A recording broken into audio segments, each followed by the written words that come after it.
الحمد لله رب العالمين والصلاة والسلام على أشرف الأنبياء والمرسلين وعلى آله وأصحابه أجمعين.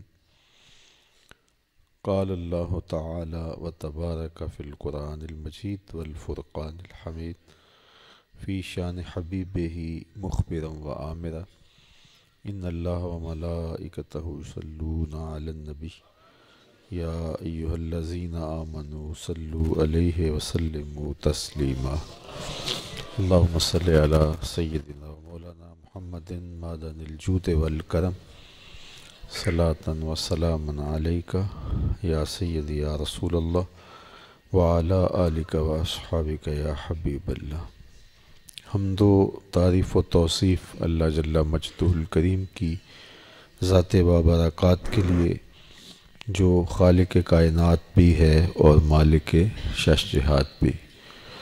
اللہ جل وعلا کی حمد و ثنا کے بعد رسول رحمت شفیع معظم نبی محتشم اللہ کے پیارے امت کے سہارے رب کے محبوب دانائے غیوب مالک رقاب امم فخر عرب و عجم والی کون و مکان سیاہ لا مکان سید انس و جاں سرور لالا رخاں نیر تاباں سر نشین مہوشاں ماہ خوباں شہنشاہ حسینہ تتمہ دوراں سر خیل زہرہ جمالاں جلوہ صبح ازل نور ذات لم یزل باعث تکوین عالم فخر آدم و بنی آدم نیر بطحہ رازدار ما اوہا شاہد ما طغا صاحب علم نشرہ معصوم آمنہ احمد مجتبیٰ حضرت محمد مصطفیٰ صلی اللہ علیہ وسلم کے حضور ناز میں اپنی عقیدتوں ارادتوں اور محبتوں کا خراج پیش کرنے کے بعد واجب الاحترام ذوی الاحتشام عالی مرتبت ذی وقار علماء کرام حضرات سامعین حاضرین،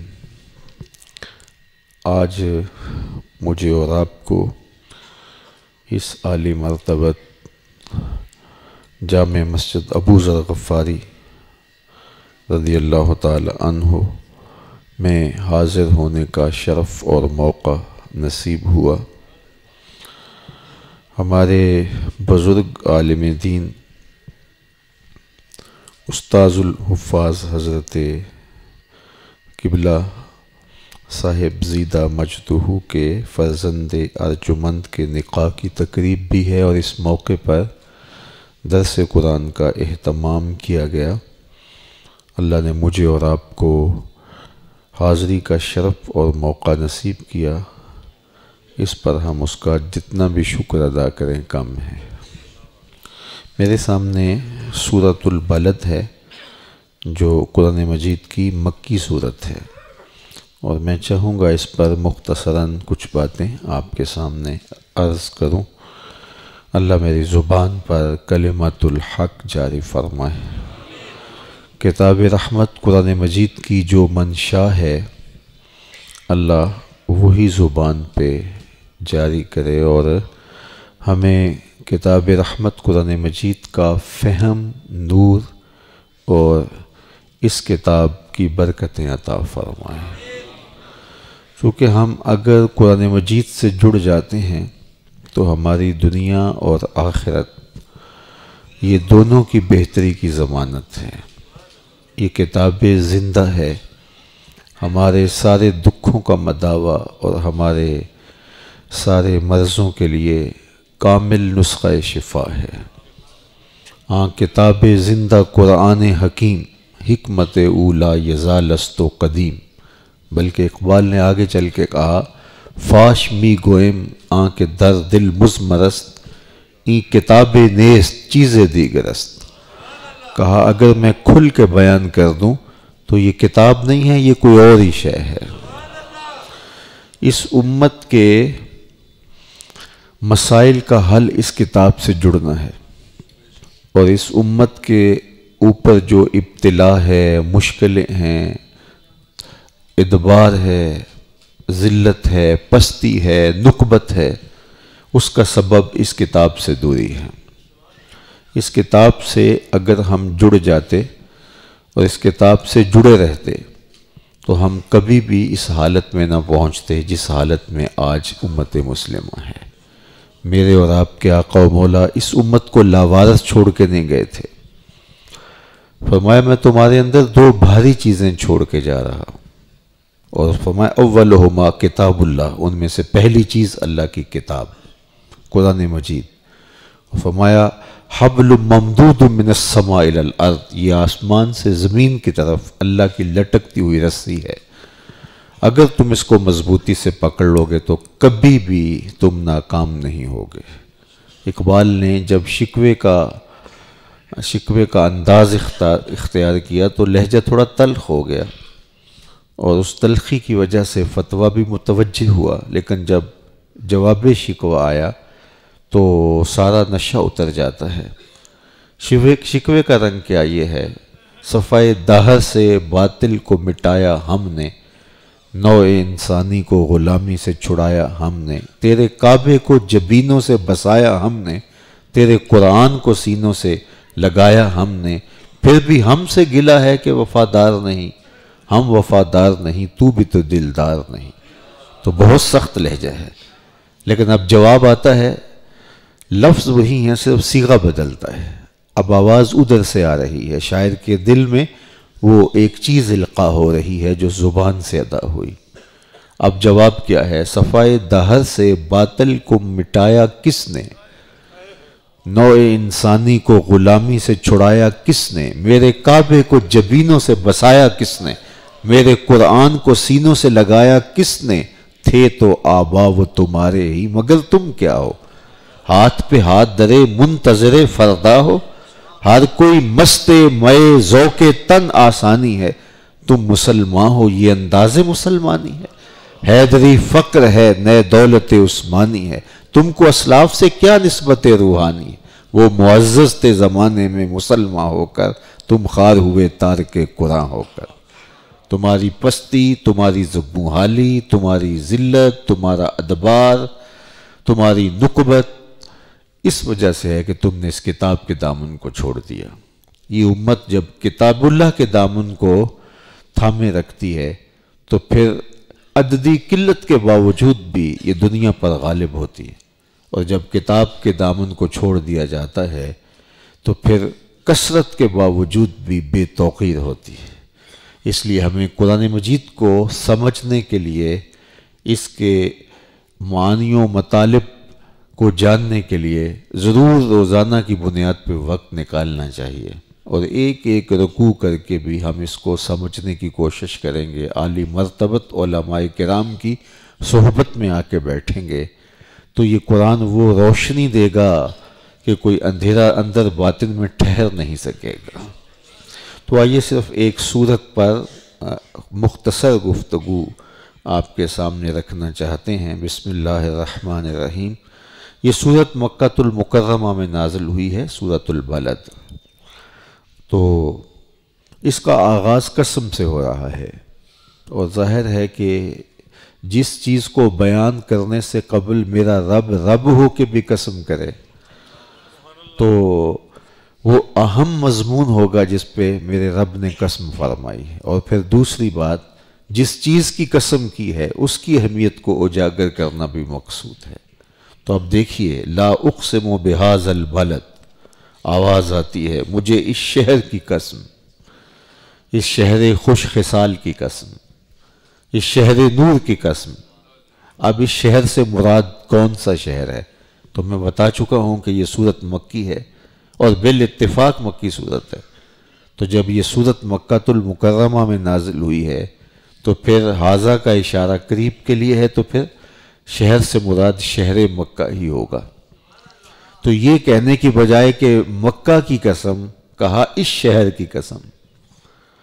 اب جب مکہ المکرمہ کی قسم کی اس شہر کی، تو پھر اس شہر کے عظمتوں کے حوالے ذہن میں آنے لگے کہ اس شہر کی قسم کیوں کی؟ یہاں اللہ کا گھر کعبۃ اللہ ہے، مقام ابراہیم ہے، چاہے زمزم ہے، صفا و مروہ ہے، مزدلفہ ہے، منا ہے، عرفات ہے، مطاف ہے، حتیم ہے، ملتزم ہے، باب کعبہ ہے، سقف بیت اللہ ہے، رکن یمانی ہے، رکن شامی ہے، رکن اسود ہے، حتیم ہے، مطاف ہے، قدم قدم پہ انوار کی برستی برکھا ہے، رحمتوں کے سویرے ہیں یہاں، انوار کا جھرمٹ ہے یہاں۔ اس شہر کی قسم اس لیے کی کہ یہاں اللہ کا گھر کعبہ ہے، لیکن میرے رب نے کہا کہ محبوب اس شہر کی قسم ان سارے حوالوں سے، ان ساری عظمتوں کے نشانات جو ہیں وہ اپنی جگہ معتبر، لیکن میں رب ہو کے شہر کی قسم کر کیوں رہا ہوں کہ یہاں کعبۃ اللہ ہے، مقام ابراہیم ہے، چاہے زمزم ہے، صفا و مروہ ہے؟ کہا نہیں، وَأَنْتَ حِلٌّ بِهَذَا الْبَلَدِ، اس شہر کی قسم اس لیے کہ اس شہر کی گلیوں نے تیرے قدم چومے ہیں۔ اے انت مقیم فی هذا البلد، امام قرطبی نے یہ لکھا، اے انت مقیم فی هذا البلد، محبوب اس شہر میں آپ جو رہتے ہیں، آپ کی اقامت گاہ ہے یہ شہر، آپ کی انفاس کی خوشبو سے اس شہر کی ہواؤں میں خوشبو پھیلی ہے، اس لیے مجھے اس شہر کی قسم کے شہر میں آپ جو رہتے ہیں۔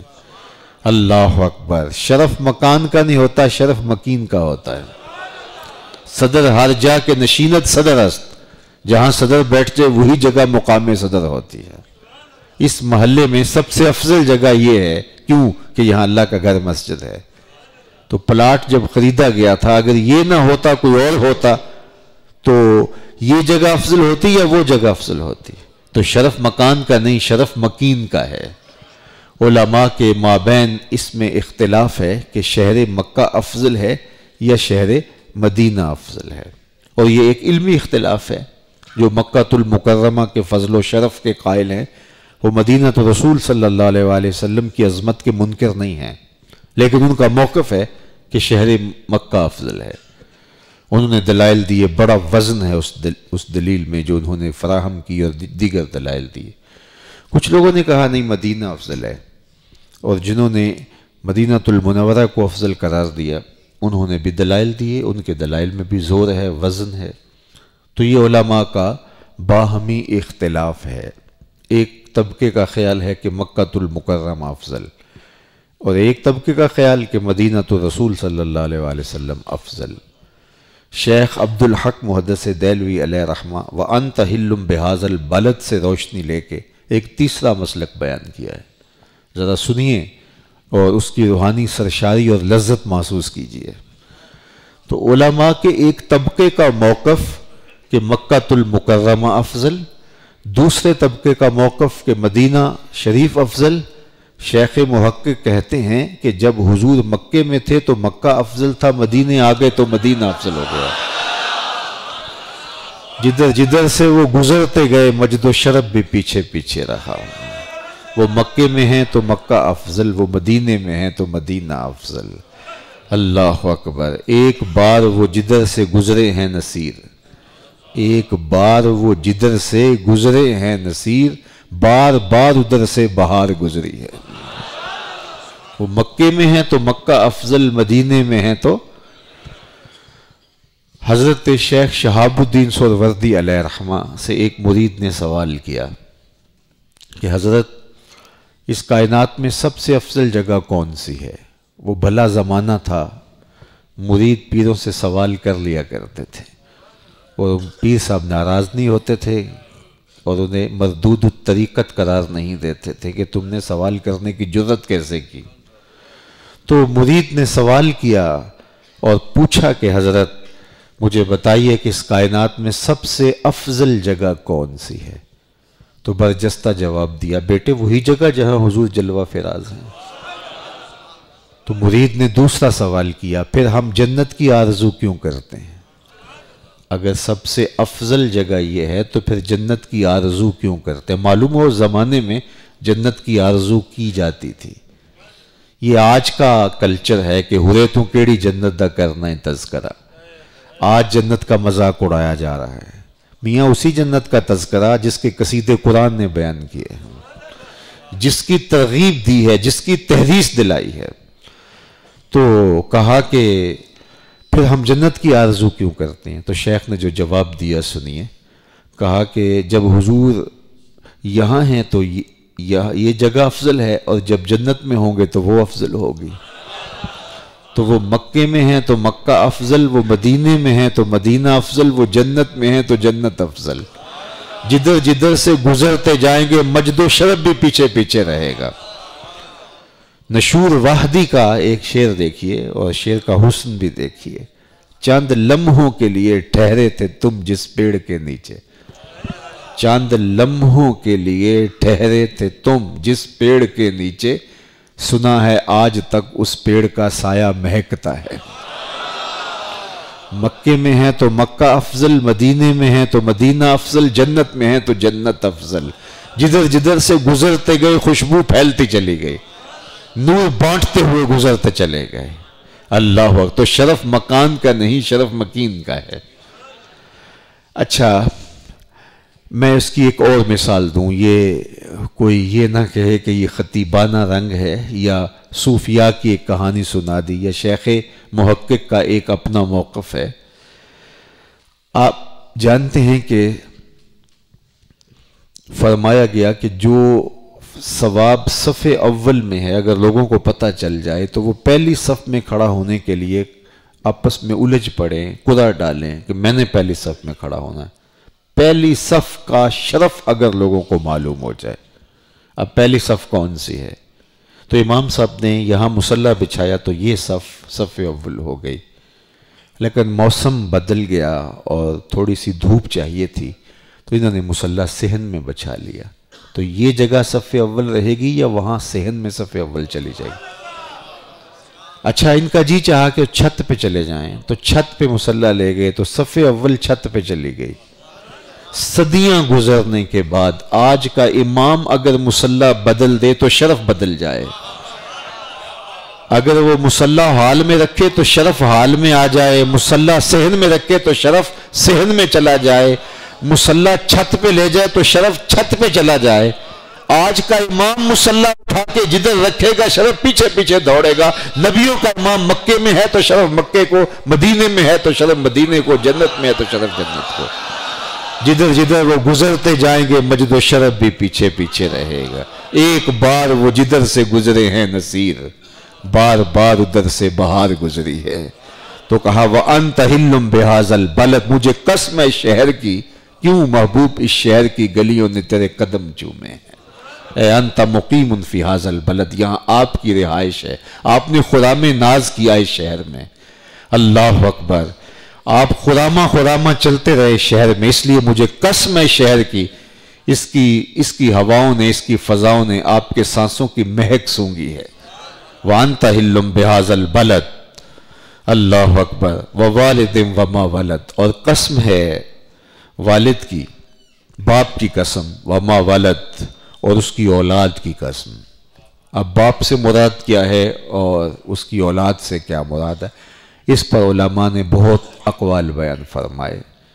باپ سے مراد حضرت آدم علیہ السلام ہیں اور اولاد سے مراد ان کی اولاد ہے۔ باپ سے مراد حضرت ابراہیم علیہ السلام ہیں اور ما ولد سے مراد ان کی اولاد، بالخصوص ذات رسالت مآب صلی اللہ علیہ وآلہ وسلم۔ باپ سے مراد حضور علیہ السلام اور اولاد سے مراد حضور علیہ السلام کی اولاد طاہرہ۔ تو اب کہا قسم ہے باپ کی اور قسم ہے اس کی اولاد کی۔ اچھا، چونکہ باپ کا بات چل رہی ہے شہر مکہ کی، تو اس قول کو اہل علم نے خاص طور پہ ترجیح دی کہ باپ سے مراد ابراہیم علیہ السلام، چونکہ مناسبات ہیں تو باپ سے مراد ابراہیم علیہ السلام اور ما ولد سے مراد ان کی اولاد، اور ان کی اولاد میں بالخصوص ذات رسالت مآب صلی اللہ علیہ وسلم۔ تو کہا اے محبوب تیرے جد امجد ابراہیم کی بھی قسم اور تیرے پاکیزہ وجود کی بھی قسم، قسم اس شہر کی، اس شہر کی گلیوں میں تم چلتے ہو، اور قسم معمار حرم ابراہیم علیہ السلام کی، اور قسم اس حرم کو آباد کرنے والے اور بتوں سے پاک کرنے والے محمد عربی تیری ذات ستودہ صفات کی۔ اللہ اکبر۔ یہ قسم فرما کر کے جواب قسم کیا ہے؟ ایک بندہ قسم پہ قسم کر رہا ہو مجھے فلاں کی قسم، مجھے فلاں کی قسم، تو ایک دم سماعتیں رک جاتی ہیں اور انسان ذہنی طور پہ آمادہ ہوتا ہے کہ اب اس مضمون کو سنوں جس پر قسم کی جا رہی ہے۔ ویسے تو کوئی کسی کو متوجہ کر کے بغیر قسم کے بھی کوئی بات بتا دے تو جو بتانے والا شخص ہے اس کی اہمیت کے پیش نظر اس کو بھی دھیان سے سنا جائے گا، اور پھر میرا رب جب کسی بات کو ارشاد فرمائے تو بغیر قسم کے ارشاد فرما دے تو کافی ہے، لیکن میرا رب رب ہو کے قسم کرے تو مطلب کیا کہ مضمون کوئی اہم آنے والا ہے جس پہ رب بھی قسم فرما رہا ہے، پھر ایک قسم نہیں، دو قسمیں نہیں، قسم در قسم۔ اللہ اکبر۔ کہا قسم ہے محبوب اس شہر کی جبکہ تم اس شہر میں تشریف فرما ہو، اس شہر میں رہائش پذیر ہو، اور قسم ہے باپ کی اور جو اس کی اولاد ہے۔ یہ قسمیں کر کے جو جواب قسم تھا جس پر قسمیں کی گئی وہ کیا ہے، جو نقطہ کمال ہے۔ ارشاد فرمایا لَقَدْ خَلَقْنَا الْإِنسَانَ فِي كَبَدٍ، بے شک ہم نے آدمی کو مشقت میں رہتا پیدا کیا۔ جواب قسم اور قسم کی مناسبت بھی ہوتی ہے، چونکہ مکے کی زندگی بہت کٹھن تھی اور حضرت ابراہیم علیہ السلام نے دین کے لیے اور پیغام حق کے ابلاغ کے لیے بہت مشقتیں اٹھائیں اور کڑے امتحانات سے گزرے۔ جو امتحانات حضرت ابراہیم علیہ السلام نے دیے، کو ہمالیہ کے کلیجے پر بھی ڈال دیے جائے تو پتا اس کا پانی ہو جائے، بیٹے کی گردن پہ چھری رکھ کر کے ذبح کرنے کے لیے آمادہ ہو جانا اور عملاً چھری پھیر دینا، یہ تماشا لب بام تھوڑا ہے۔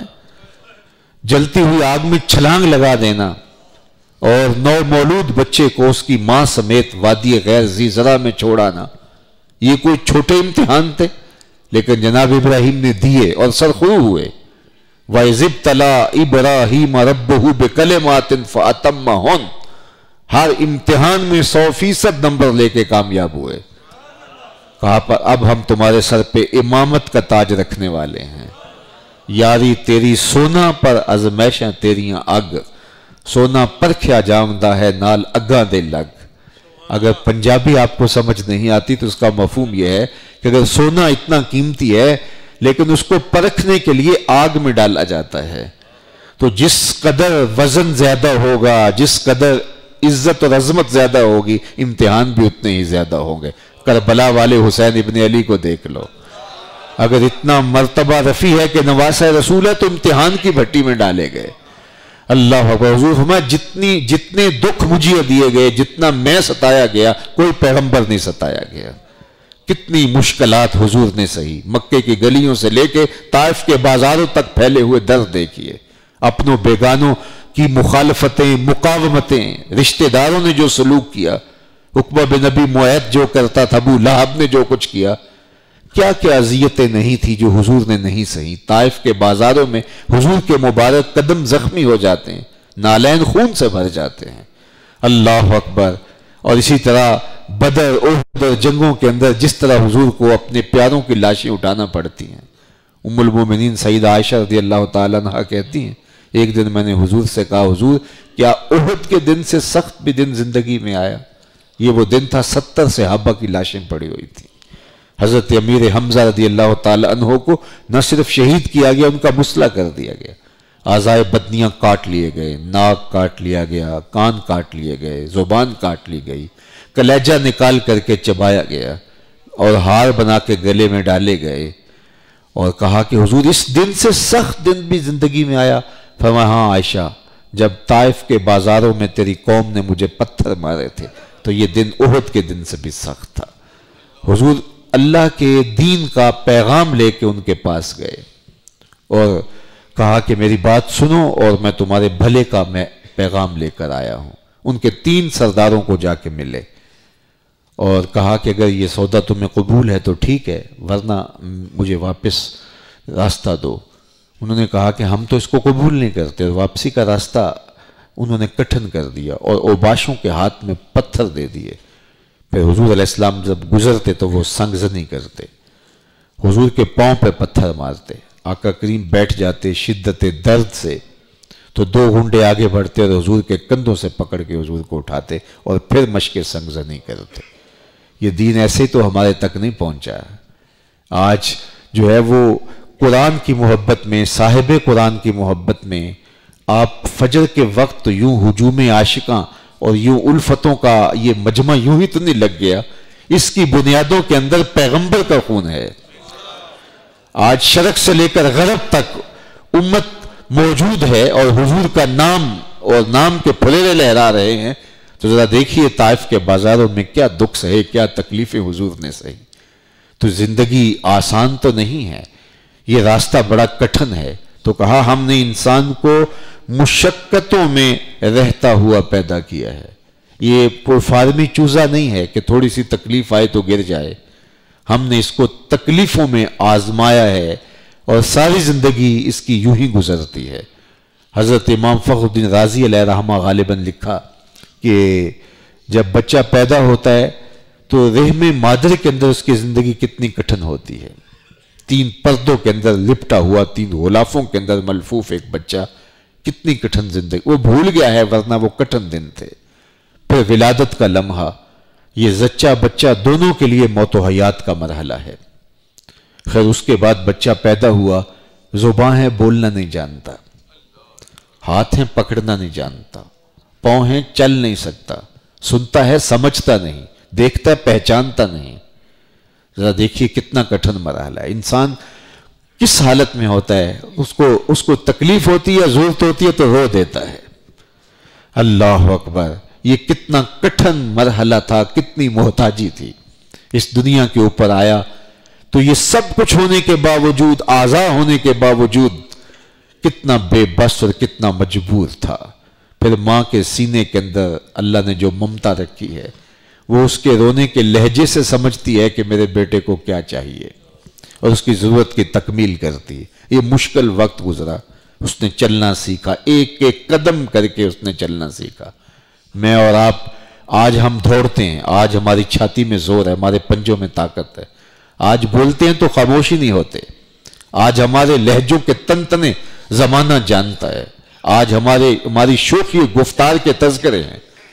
لیکن ذرا غور کیجئے، حرف حرف کر کے لفظ سیکھے تھے، لفظ لفظ کر کے جملے بنائے تھے۔ ایک ماں سیکھنے کے لیے، ایک باپ کا لفظ سیکھنے کے لیے، پانی اور روٹی کا لفظ سیکھنے کے لیے کتنے مہینے لگ گئے تھے۔ حرف حرف کر کے بولنا سیکھا، قدم قدم چل کے جو ہے وہ چلنا سیکھا۔ چیزوں کی، لوگوں کی معرفت، یہ ابو ہے، یہ امی ہیں، یہ بھائی ہیں، یہ فلاں رشتہ دار ہے، ذرا ماضی پر زور دو تو کیسے بچہ سیکھتا ہے، رشتوں کی معرفت کیسے ہوتی ہے۔ یہ الگ بات ہے جب سیکھ جاتا ہے پھر انہی رشتوں کو فراموش کرنا شروع کر دیتا ہے، جبکہ ان کی معرفت کے لیے اس نے کتنا وقت لگایا تھا۔ بولنا سیکھا، چلنا سیکھا، معاملات کو سمجھنا سیکھا۔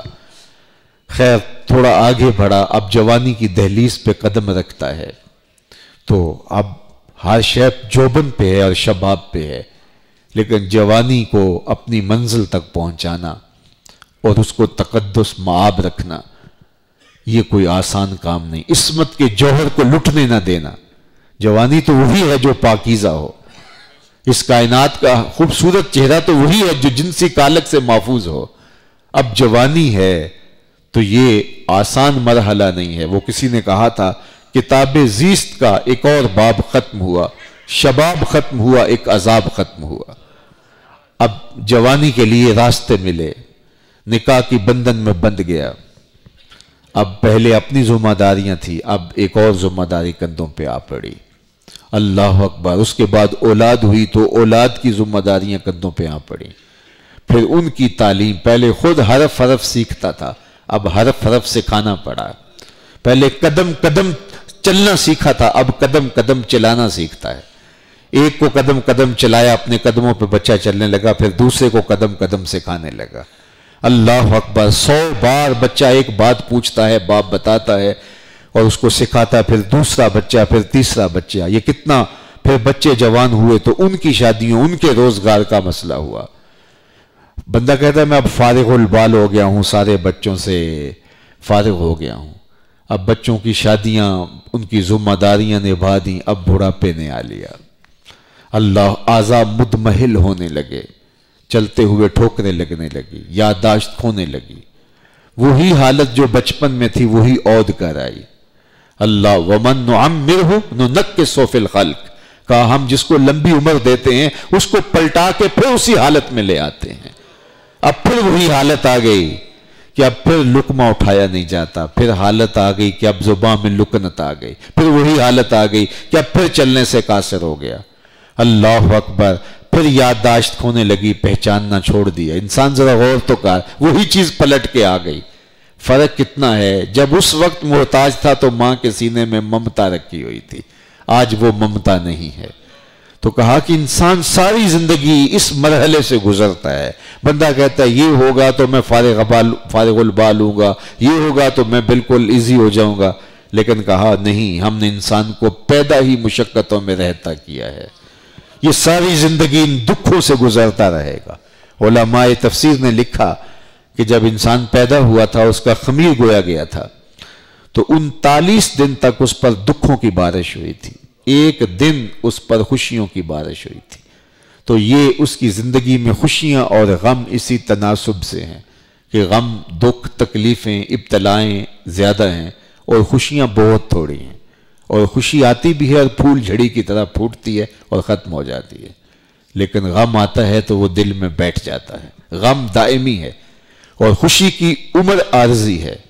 غم کے موقع پر خوشی آ جائے تو خوشی بھی غم بن جاتی ہے، اور خوشی کے موقع پہ غم آ جائے تو خوشی زائل ہو جاتی ہے۔ تو پھر انسان کو نبھا تو پھر غموں سے کرنا ہوگا نا۔ اسی لیے میاں صاحب نے کہا کہ دکھ ہمیشہ تے سکھ کدائیں، یعنی ہمیشہ انسان کا پالا دکھوں سے رہتا ہے، سکھ کبھی کبھی ہوتے ہیں، تو اس زندگی کو سیکھنا پڑے گا۔ دکھ ہمیشہ تے سکھ کدائیں، دکھاں تو سکھ وارے، دکھ قبول محمد بخشا راضی رہن پیارے۔ تو کہا کہ زندگی تو گزرے گی تمہارے دکھوں کے ساتھ، تکلیفوں کے ساتھ گزرے گی۔ اب آپ باہر بارش ہوتی ہو یا جن علاقوں میں بارش اچانک آ جاتی ہے تو ہم نے دیکھا ہے کہ موسم صاف بھی ہوتا ہے، مطلب آبرآلود بھی نہیں ہوتا، لیکن وہ گھروں سے چھتریاں لے کے نکل رہے ہوتے ہیں، کسی وقت بھی بارش آ سکتی ہے، وہ اس صورتحال کے لیے پہلے سے تیار ہوتے ہیں۔ اس طرح جو گرم موسم ہے وہاں سے بھی جو دھوپ میں نکلتے ہیں تو وہ چھتریاں لے کے نکلتے ہیں، کسی وقت بھی بارش آ سکتی ہے۔ تو مختلف لوگ جو ہے وہ مختلف تدابیر کرتے ہیں کہ یہ مشکلیں ہیں، ان سے نپٹنا ہے، تو پھر وہ پریشانی نہیں ہوتی، بارش ہوتی ہے، اس لیے کہ ان کے ذہن میں پہلے ہوتا ہے، وہ عملی طور پہ تیار ہوتے ہیں۔ اسی طرح زندگی میں ہمیں یہ طے کر لینا چاہیے کہ زندگی سکھوں کا مجموعہ نہیں، زندگی دکھوں کا مجموعہ ہے۔ زندگی میں یہ سب کچھ ہونا ہے، جب یہ ہم عملی طور پہ تیار ہوں گے تو اس کے مداوے کی صورت کریں گے اور اس کے لیے ذہنی طور پہ تیار ہوں گے، پھر گھبرا کر کے بیٹھ نہیں جائیں گے۔ ہمیں بنایا ہی ایسے گیا، ہمارا ڈیزائن ایسے کیا گیا ہے کہ ہماری زندگی میں خوشیاں کم ہیں اور غم زیادہ ہیں۔ ہماری زندگی کے اندر مقاومتیں، مخالفتیں، نکتہ چینیاں، حالات کا جبر، اپنوں بیگانوں کا شر، یہ کیا شریکہ برادری سے لے کر کے جو ہے وہ لوگوں کے تلخ رویے، کڑوی باتیں، یہ سب کچھ آپ کی اور میری زندگی میں ہوگا۔ اگر کوئی بندہ یہ چاہے کہ میں اس طرح کا ہو جاؤں کہ میرے بارے میں مجھے کوئی تکلیف نہ آنے پائے، تو اللہ نے انسان کو ڈیزائن ایسے کیا ہی نہیں ہے۔ فرمایا ہم نے اس کو مشقتوں میں رہتا پیدا کیا اور قسم کی مکے کی، اور اگر کسی کو شک ہو تو مکے کی زندگی دیکھ لے۔ میرے محبوب جس کو میں محبوب بنایا ہے، مکے میں اس محبوب کی راہوں میں کانٹے بچھ رہے ہیں، تم کون ہوتے ہو؟ میرے محبوب کی راہوں میں گڑھے کھودے جا رہے ہیں، تم کون ہوتے ہو؟ اللہ اکبر، دیکھ لو معمار حرم ابراہیم علیہ السلام کو کیسے امتحانات سے گزرے، تو کیا تم نہیں گزرو گے؟ مصطفیٰ کریم کی ذات کو دیکھ لو، یہ تینوں قسمیں جواب قسم سے جڑی ہوئی ہیں۔ اللہ اکبر، بتایا کہ محبوب قسم ہے مجھے اس شہر کی، اس میں آپ جلوہ فراز ہیں، اور قسم ہے باپ اور اس کی اولاد کی، ہم نے انسان کو مشقت میں رہتا پیدا کیا، تکلیف اذیت اس کی زندگی کے ساتھ جڑا ہوا ہے۔ تو یہ زندگی کشاکش حیات، اس سے ہمیں جو ہے وہ نبرد آزما ہونے کے لیے عملی طور پہ تیار ہونا چاہیے۔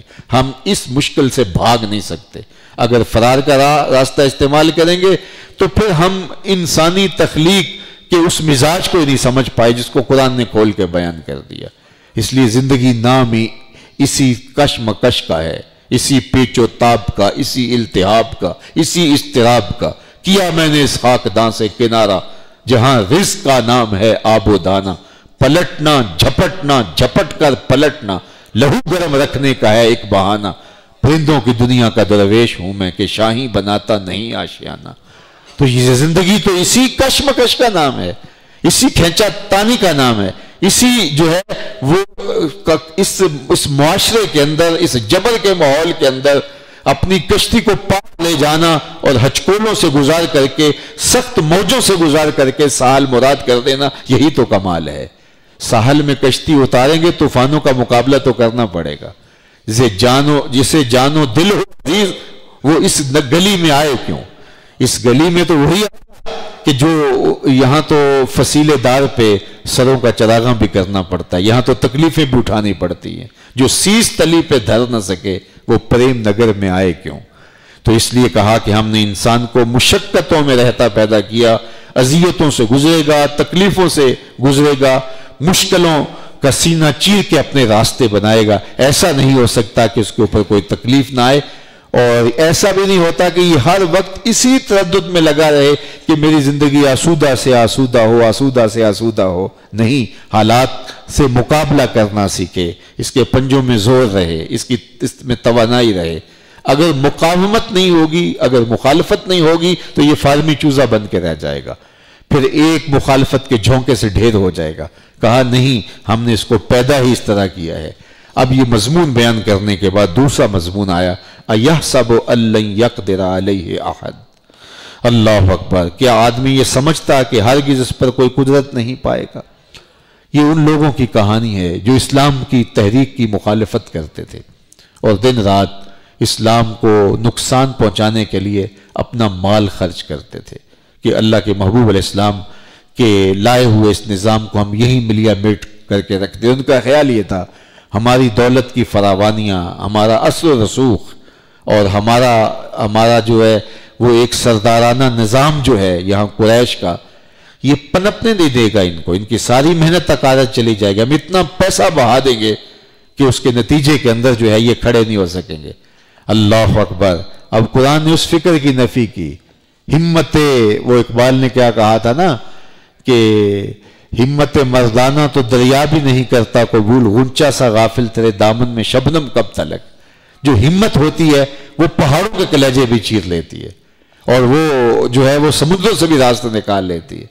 اور پھر جس کو ہمت کا جو ہے وہ کوہ گراں میرے رب نے بنایا ہو، اور اللہ نے اپنی تائید کا دست قدرت جس کی پشت پہ رکھا ہو، کیا یہ دولت کے انبار، یہ ابو جہل، یہ ابو لہب، یہ بڑے بڑے سرداران قریش اور ان کی محنت اور ان کے جتھے اور ان کی کوششیں اور ان کا سرمایہ اور ان کی جو ہے وہ بھاری بھرکم شخصیتوں کا روب، کیا اس قافلہ عشق و محبت کو روک سکتا ہے؟ کہا نہیں۔ اَيَحْسَبُ أَن لَّن يَقْدِرَ عَلَيْهِ أَحَدٌ، کہ آدمی یہ سمجھتا کہ ہرگز پر کوئی قدرت نہیں پائے گا۔ يَقُولُ أَهْلَكْتُ مَالًا لُبَدًا، وہ کہتا ہے کہ میں نے اس پر ڈھیروں مال ختم کر دیا، میں نے اتنے پیسے لگا دیے، میں اس تحریک کو دبا دوں گا، لوگوں کو خریدا، لوگوں کو مارا، اور کیا کیا تکلیفیں حضور کے ماننے والوں کو نہیں پہنچائی گئیں۔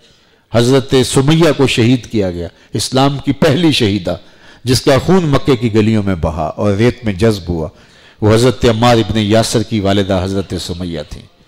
حضرت یاسر کو شہید کیا گیا، حضرت عمار کے والد گرامی کو، اور حضرت عمار ابن یاسر کو بھی جو ہے وہ ظلم و جبر کا شکار کیا گیا۔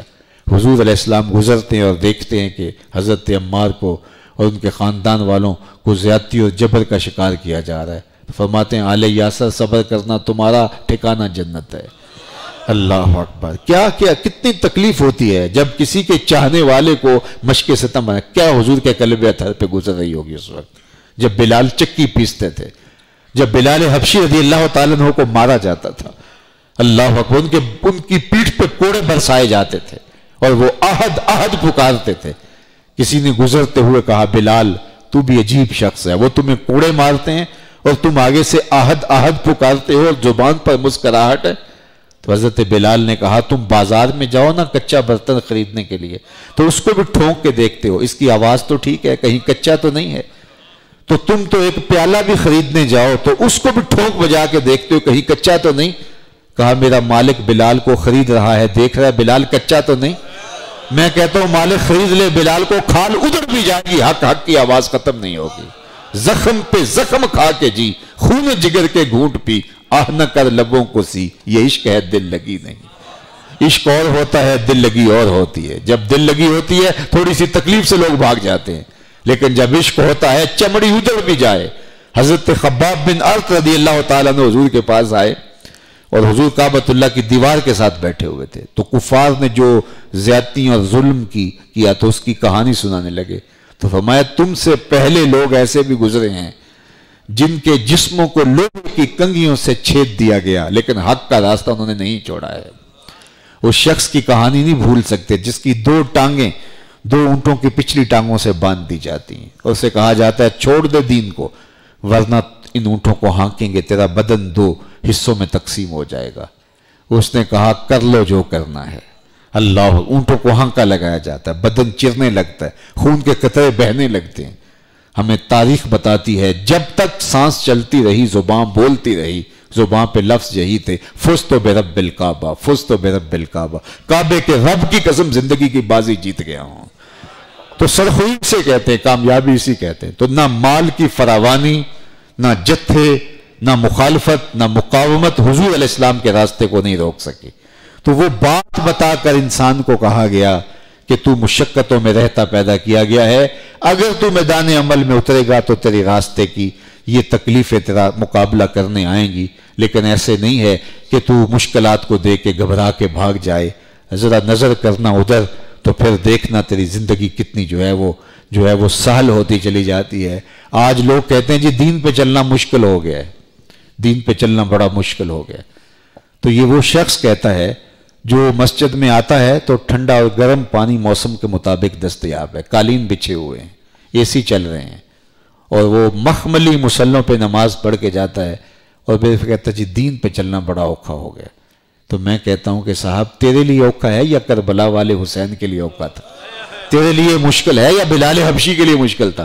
جنہوں نے مشکل کاٹی انہوں نے تو کہا نہیں کہ دین پہ چلنا مشکل ہے، اور ہمارے لیے مشکل ہی کوئی نہیں. میں اگر کہوں کہ میں بڑا اوکھا کام کر رہا ہوں، کیا مشکل ہے؟ میں آیا ہوں تو آپ کی آنکھوں میں پیار لکھا تھا، آپ کی پیشانی چمک رہی تھی محبتوں سے، میرے ایک جملے کو غور سے سن رہے ہیں. میں یہاں سے فارغ ہوں گا تو آپ لپک پڑیں گے ملنے کے لیے، آپ کا پیار جو ہے وہ میرا دل جیت لے گا. یہاں سے اٹھوں گا تو حضرت کہیں گے جناب یہ لیجئے یہ لیجئے یہ لیجئے. تو میں تو اس مرتبہ ایک دن میں 100 جگہ بھی جاؤں تو کیا مشکل ہے میرے لیے؟ میں تو عزتیں وصول کر رہا ہوں، میں تو آپ کا پیار لے رہا ہوں، میں تو آپ کی محبتوں کے سائے میں جی رہا ہوں. اور یہ انسان کی ضرورت ہے کہ انسان کسی کی محبت میں جینا چاہتا ہے. نفرت انسان کو مار دیتی ہے، محبت انسان کو زندگی دیتی. تو یہ میں کہوں جو میں بڑا اوکھا کام کر رہا ہوں، کیا مشکل میں نے کام کیا ہے؟ یہ تو میں بڑے آرام سے کر رہا ہوں. یہ میں قرآن کا درس دے رہا ہوں، قرآن سنا رہا ہوں. آپ کو صوفے پہ بیٹھ کے ذرا اس کو دیکھو جس نے نیزے کی نوک پہ قرآن سنایا. مشکل تو ان کی تھی، تکلیفیں تو انہوں نے صحیح ہیں. ہم تو بڑے اٹھے ہیں، بڑی مشکل میں ہے، اور یار 2 جملے کسی نے کیا بول دیے ہمارے خلاف، ہمارے تن بدن میں آگ لگ گئی. ہم نے کہا کہ سارا زمانہ ہمارا مخالف. کیا ہوا میاں؟ سارا زمانہ بھی گالیاں دے. تم دیکھو محمد عربی کی اداؤں کو، حضور کے طریقہ حیات کو دیکھو. انہوں نے کتنی مشکلیں سہی، کتنی تکلیفیں سہی، کتنی اذیتیں سہی، کن مصائب سے گزرے اور کن تکلیفوں سے گزرے. تو یہ زندگی سوکھی نہیں ہے. تو ہم تھوڑی سی تکلیف، اللہ نے ہمارے لیے آزمائشیں اتنی نہیں رکھی جس طرح قرب قیامت میں دین کا 10واں حصہ بھی قبول ہوگا. تو آج آزمائشیں بھی 10ویں حصے کے برابر نہیں ہیں.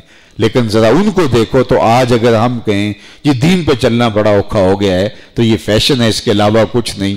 دین پہ چلنا کیا اوکھا ہو گیا؟ ہاں اوکھا ہو بھی، وقت آئے گا بھی کہ جس طرح ہاتھ پہ انگارہ رکھنا مشکل ہوگا، دین پہ چلنا مشکل ہوگا. وہ وقت آ بھی جائے تو پھر بھی انگارہ تو رکھنا ہی پڑے گا، چونکہ اس کے علاوہ تو کوئی اور راستہ ہی نہیں ہے. اس راہ پہ چلنا ہوگا، چاہے اوکھا ہو چاہے سوکھا ہو، چاہے مشکل ہو چاہے آسان ہو.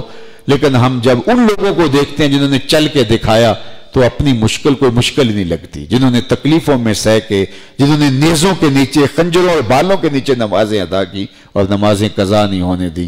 اللہ اکبر، ہمیں تو ڈر لگ گیا تھا کہیں کورونا نہ ہو جائے تو مسجدیں اجڑ گئی تھیں، ہمیں تو کرفیو لگ جائے، ہمیں تو بارش تیز آ جائے، موسم میں شدت آ جائے تو ہم ڈرتے گھر سے نہیں نکلتے، مسجدوں کی حاضری سکڑ جاتی ہے۔ لیکن برستی تلواروں اور اترتے ہوئے تیروں کے اندر بھی نمازیں قضا نہیں ہوئیں۔ زندگی تو اسے کہتے ہیں۔ اللہ اکبر۔ تو فرمایا یحسب ان لن یقدر علیہ احد یقول اہلکت مالا لبدا ایحسب ان لم یرہ احد، کیا وہ گمان کرتا ہے، وہ سوچتا ہے، سمجھتا ہے کہ اس کو کسی نے نہیں دیکھا؟ یہ ان کفار کی کہانی بیان کی جا رہی ہے جنہوں نے اسلام کو دبانے کے لیے اپنا مال پانی کی طرح بہایا، اپنی صلاحیتیں صرف کی، اپنا اصل و رسوخ استعمال کیا، اپنی جھوٹی سرداری کے جو بت کھڑے تھے ان کو بچانے کے لیے انہوں نے ہر حربہ کیا، ہر ہیلا آزمایا، اور ان کی خواہش تھی کہ یہ تحریک پنپنے نہ پائے۔ لیکن اللہ نے اپنے محبوب کے دین کو سر بلند کرنا تھا، کہا کہ تم جو کر رہے ہو تمہارا رب اس کو دیکھ رہا ہے، یہ مت سمجھو کہ تم جو کر رہے ہو اس کو کوئی نہیں دیکھ رہا، اس کو دیکھا جا رہا ہے، اس کو نوٹ کیا جا رہا ہے۔ ایحسب ان لم یرہ احد، وہ گمان کرتے ہیں کہ نہیں کچھ کسی نے نہیں دیکھا۔ الم نجعل لہ عینین ولسانا وشفتین وہدیناہ النجدین فلاقتحم العقبہ۔ اللہ اکبر۔ فرمایا کیا ہم نے اس کو دو آنکھیں نہ دی، اس کی دو آنکھیں نہیں بنائی ہم نے؟ یہ جو اپنے مال کو اسلام کو دبانے کے لیے، سچائی اور حق کو دبانے کے لیے لگا رہا ہے، کیا اس کی دو آنکھیں نہیں تھیں؟ وَلِسَانًا وَشَفَتَيْن، ایک زبان اور دو ہونٹ نہیں تھے؟ وَهَدَيْنَاهُ النَّجْدَيْن، اور ہم نے اس کو دونوں گھاٹیاں دکھاتی تھی، خیر اور شر کیسے اس کے اندر اس کی طبع میں رکھا تھا، اچھائی کیا اور برائی کیا ہے۔ اللہ اکبر۔ تو کہا اس کو دو آنکھیں دی ہیں، دو ہونٹ دیے ہیں، ایک زبان دی ہے۔ یہاں ایک جملہ عرض کر کے پھر بات کو دوبارہ اس کے مفہوم کی طرف لے آتا ہوں۔ آنکھیں دو ہیں، کان دو ہیں، ہونٹ دو ہیں، بازو دو ہیں، ٹانگیں دو ہیں، لیکن میرے رب نے زبان ایک رکھی ہے، دل ایک رکھا ہے۔ بندے کی زبانیں دو نہیں ہونی چاہیے، آنکھیں دو ہوں اچھی بات ہے، کان دو ہوں اچھے ہیں، ہاتھ دو ہوں اچھی بات ہے، اس سے فائدہ ہوگا، لیکن کہا ایک تو تیری زبان ایک ہونی چاہیے، ایک تیرا دل ایک ہونا چاہیے۔ تو یہاں لسانن کو واحد رکھا، شفتین کو تثنیہ کیا، وَلِسَانًا وَشَفَتَيْن، زبان ایک۔ تو بندہ مومن کی زبان ایک ہی ہوتی ہے، اس کی زبانیں دو نہیں ہوتی۔ اس سے بہت کچھ ہم سمجھ سکتے ہیں۔ اب فرمایا کہ یہ جو اپنا مال خرچ کر رہے ہیں تو یہ اندھا دھند مال خرچ کر رہے ہیں، اور ان کا خیال یہ ہے کہ اس سے اسلام دب جائے گا، اسلام کو نقصان پہنچے گا، پیغمبر اسلام کی تحریک اٹھ نہیں پائے گی۔ کاش کہ یہی مال یہ کافر جو ہے وہ ان لوگوں کے لیے استعمال کرتے جو ضرورت مند تھے اور ان کے دکھ کا کوئی مداوع ہوتا۔ تو اللہ قرآن مجید میں کیا فرما رہا ہے کہ ہم نے ان کو دو آنکھیں دی ہیں، ان کو زبان دی ہے، ان کو دو ہونٹ دیے ہیں، اور وَهَدَيْنَاهُ النَّجْدَيْن، اچھائی کیا ہے برائی کیا ہے ہم نے دونوں ان کو دکھا دی ہیں۔ بعض نے وَهَدَيْنَاهُ النَّجْدَيْن سے مراد ماں کی چھاتیاں مراد لی ہیں کہ بچہ جب پیدا ہوتا ہے تو ابھی ذکر ہوا کہ وہ بولنا آ کے سیکھتا ہے، چلنا آ کے سیکھتا ہے، دیکھتا ہے پہچانتا بعد میں ہے، سنتا ہے سمجھنے لگتا ہے بعد میں، ساری چیزیں یہاں آ کے سیکھتا ہے، لیکن ماں کی چھاتی سے دودھ کیسے نچوڑنا یہ رب سکھا کے بھیجتا ہے اسے۔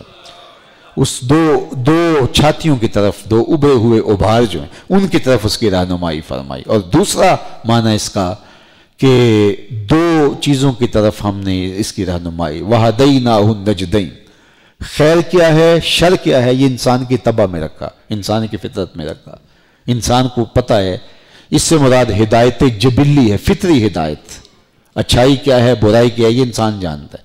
کسی کو تھپڑ مارنا برا ہے یا اچھا ہے مذہب نہ بھی بتائے تو انسان کو پتہ ہے، دیوار رکھتے ہوئے ہمسائے کے 2 انچ دبا لینا مذہب نے نہ بتایا ہو پھر بھی پتہ ہے کہ یہ کوئی اچھی بات نہیں ہے۔ تو یہ ہے وہ فطری ہدایت، یہ تو اللہ نے جو ہے وہ فطری اور جبلی ہدایت تو جانوروں میں بھی رکھی ہے۔ بطخ کے بچے کو تیرنا آتا ہے، مرغی کے بچوں کو تیرنا نہیں آتا، یہ ان کی فطرت میں رکھا ہوا ہے۔ تو یہ ہے جبلی ہدایت، یہ ہے فطری ہدایت۔ حضور علیہ السلام تشریف فرما تھے، مجمع لگا تھا، ہجوم عاشقاں تھا، تو ایک صحابی جن کا نام تھا وابسہ بن معبد رضی اللہ تعالیٰ عنہ، وہ آئے اور بیٹھ گئے. اور آداب مجلس بھی یہی ہے, جہاں جگہ ملے وہاں بیٹھ جاؤ. صدر مجلس کو اختیار ہے, کسی کو آگے بلانا چاہے کسی حکمت کے تحت تو بلا سکتا ہے, جس طرح علماء کرام کو, مشائخ کو, سادات کو آگے بلا لیا جاتا ہے. منتظمین کسی وجہ سے آگے ہوں تو کوئی حرج نہیں ہے. پھر جہاں حضور ہوں گے صدر مجلس اور کون ہوگا؟ اللہ اکبر. تو وہ حضرت وابسہ آ کے پیچھے بیٹھے تو حضور نے فرمایا ادنو یا وابسہ, وابسہ دور بیٹھے ہو, نیڑے آ جاؤ. تو قریب آ کے بیٹھ گئے. تو فرمایا وابسہ اور قریب آ جاؤ. تو حضرت وابسہ بن معبد اٹھے اور نیڑے آ گئے. پھر تیسری مرتبہ کہا وابسہ اور قریب آ جاؤ. حضرت وابسہ کہا کرتے تھے میں اپنے مقدر پہ قربان جاؤں, میں اتنا قریب ہوا کہ میرے گھٹنے حضور کے گھٹنوں سے چھونے لگے, اتنا نیڑے ہو گیا. جب اتنا نیڑے ہو گیا تو حضور نے مجھے کہا وابسہ کوئی سوال پوچھنے آئے ہو؟ میں نے کہا جی حضور سوال پوچھنے آیا ہوں. کہا جو پوچھنے آئے ہو پوچھو گے یا بتاؤں کیا پوچھنے آئے ہو؟ لوگ تو ترازو گاڑ کے بیٹھے ہوئے ہیں اور انہیں تول رہے ہیں جن کو تولا نہیں جا سکتا. ڈٹھے ورق قرآن دے پھول سارے, تیری شان جیا نہیں کوئی ہور ڈٹھا, تیری شان دا کرے مقابلہ جڑا انہوں عاشقاں اصلی چور ڈٹھا. کوئی نور آکھے کوئی بشر آکھے, پیندہ رات دینے ایہو شور ڈٹھا. اللہ والے گل مکا دیتی تساں ہور ڈٹھا ساں ہور ڈٹھا. تم نے حلیمہ کی بکریوں کے پیچھے پیچھے دیکھا ہے, سدرہ پر جبریل کے آگے آگے نہیں دیکھا. تو کہا کہ وابسہ بتاؤ جو پوچھنا چاہتے ہو تم پوچھو گے یا میں ہی بتا دوں کیا پوچھنا چاہتے ہو؟ انہوں نے کہا حضور اگر آپ بتا دیں پھر تو کمال ہو جائے. فرمایا تم خیر اور شر کے بارے پوچھنے آئے ہو, اچھائی کیا ہوتی ہے اور برائی کیا ہوتی ہے, یہ تمہارا سوال ہے؟ جی حضور یہی سوال تھا میرا. کہا یہ سوال تم لے کر آئے تو میں نے بتا دیا, اب اس کا جواب مجھ سے لینا ہے یا اپنے آپ سے لینا ہے؟ تو عرض کی حضور اگر جواب آتا ہوتا تو سوال ہی کیسے بنتا. تو یہ 3 انگلیاں جوڑی حضور نے, یہ 3 انگلیاں فَضَرَبَ عَلَى صَدْرِهِ, اور حضور نے دل والی جگہ پہ سینے پر ان انگلیوں کو مارا اور فرمایا استفت قلبک, یہ اندر مفتی بیٹھا اسے ہی پوچھ لے, یہی بتا دے گا خیر کیا ہے شر کیا ہے. جو ہم کرتے ہیں ہم اندر سے فتویٰ لے. اقبال نے کہا تھا نا کہ اپنے دل سے پوچھ ملا سے نہ پوچھ. کچھ فتوے اندر سے مانگے جاتے, اندر سے لیے جاتے, اندر کیا کہہ رہا ہے. اللہ اکبر. تو وہ جبلی ہدایت ہے, وہ فطری ہدایت ہے جو اللہ نے مرغی کو بھی ودیت کی ہے, جو جانوروں کو بھی ودیت کی ہے. دنیا کے اوپر 2 مخلوقیں ایسی ہیں جو اپنا غلہ جمع کرتی ہیں, ایک انسان اور ایک چیونٹی. اس کے علاوہ جتنی بھی مخلوقات ہیں وہ کوئی غلہ جمع نہیں کرتے, ان کا کوئی سٹور نہیں ہوتا. صبح اڑتے ہیں اور ان کو پتہ بھی نہیں ہوتا جانا کدھر ہے, جدھر منہ اٹھائے چل پڑے. بند توکل پنچھی اڑ دے, خرچ نہ پلے زیرا ہو. کوئی ان کا ٹھیا نہیں ہوتا, کوئی وہ جگہ نہیں ہوتی, ایسے اڑان بھری. لیکن حضور نے فرمایا اگر اللہ پر توکل کرنے کا جو حق اگر تم بھی ادا کرو, تمہیں ایسے رزق دے جیسے پرندوں کو دیتا ہے. لیکن ہمیں حوصلہ ہی نہیں پڑتا, ہمیں حوصلہ ہی نہیں پڑتا. وہ کسی نے کہا تھا نا کہ اگر بسم اللہ شریف پڑھ کے دریا سے گزرو گے تو دریا راستہ دے دے گا. تو وہ ایک آدمی روز پیسے خرچ کرتا تھا تو وہ یوں گزرنے لگا. تو ایک دن اس نے حضرت کو نذرانہ پیش کیا تو کہا کہ تم اتنے امیر کیسے ہو؟ کہا آپ کے بتایا ہوا نسخہ ہے کہ دریا راستہ دے دیتا ہے, میں تو کشتی کا خرچہ بچ جاتا ہے. اس نے کہا واقعتاً؟ حضرت آپ نے تو بتایا تھا. کہا چلو مجھے بھی لے چلو. تو جب دریا کنارے اترنے لگے تو کہا ذرا میرے کمر میں رسی ڈال لینا, ڈوبنے لگوں گا تو کھینچ بھی لینا. تو جب تیقن یہ نہیں ہوگا تو پھر ہم کہتے ہیں اچھا واقعی. تو کہا اگر تم اللہ پر توکل کرنے کا حق ادا کرو تو وہ تمہیں ایسے رزق دے جیسے پرندوں کو دیتا ہے. تو کوئی پرندہ جمع نہیں کرتا. یہ شیر کتنا روز ناشتہ کرتا ہے, اتنا تو ہم پوری شادی پہ جو ہے وہ چھوٹی موٹی شادی پہ جتنا وہ ناشتے میں لے جاتا ہے, لیکن اس نے کبھی سٹور نہیں کیا ہوتا. اللہ صبح اٹھتا ہے, اللہ اس شیر کو بھی رزق دے دیتا ہے. ایک پرندہ ہے ہنس, ہنس کا نام آپ نے سنا. ہر شے کی الگ غذا. شیر گوشت کھاتا ہے, کوئی چارہ کھاتا ہے, یہ موتی کھاتا ہے, وہ بھی سچے موتی. اور ہم پنساری کے پاس جائیں تو تولوں اور ماشوں میں نہ ملے, اور اس کو روز پیٹ بھر کے کھانے کے لیے ملتے ہیں. اور دنیا کے اوپر ایک ہنس نہیں, لاکھوں کروڑوں ہنس ہیں. روزانہ صبح شام دوپہر پیٹ بھر کے سچے موتی کھانے کو ملتے ہیں. یار جس نے موتی کھانے ہو رب اسے بھی دیتا ہے. کیا بات ہے. اور یہاں مجھے ایک شعر بھی یاد آیا. میاں صاحب فرماتے چوک جنہ دی موتی ہوئے,